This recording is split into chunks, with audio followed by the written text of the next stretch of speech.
இப்போ எங்கள் படத்தில் அழகிய தமிழ் மகனில் என்ன ஒரு பெரிய சவால் அப்படின்னு கேட்டிங்கன்னா, கெட்டப் சேஞ்ச் எதுவுமே கிடையாது. ஆமாம். இந்த உருவ ஒற்றுமை தான் இந்த படத்தில் அந்த டூயல் ரோலுக்கான காரணி. ஒரே மாதிரி உருவம் உள்ள ஒருவனை குருன்னு சொல்லி பிரசாத்தை அந்த பொண்ணு நம்பிடுவான், அந்த வீடு நம்பிடும்.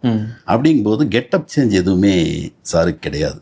அப்போ என்ன பெரிய சவால்னு கேட்டிங்கன்னா, எந்த ஒரு பெருசாக தாடி வச்சுட்டோ அல்லது பெருசாக ஒரு மறு வச்சுட்டு பெருசாக ஏதாவது கெட்டப்பில் மாற்றிட்டாலே உங்களுக்கு அது ஒரு 50% பாஸ் ஆயிரும். ஏன்னா அந்த கேரக்டர் நார்மலாக இருப்பா, இது கெட்டப்பே உங்களுக்கு அந்த நடை எல்லாமே இவர் ஒரு நடிக்கலினா கூட அந்த நடந்து வந்து அது பேசுறது திரும்புறதுலேயே ஒரு பாதி இந்த கேரக்டருக்கான வித்தியாசத்தை நீங்கள் காட்டிடலாம். பட் இதில் பெரிய சவாலே என்ன கேட்டிங்கன்னா, ஒன்லி பெர்ஃபார்மன்ஸில் மட்டுமே காட்ட முடியும். ஆமாம். அதே விஜய் சார் தான், காஸ்டியூம் மட்டும்தான் மாறி இருக்கு, வேற ஹேர் ஸ்டைல்லேருந்து எதுவுமே மாறி இருக்காது.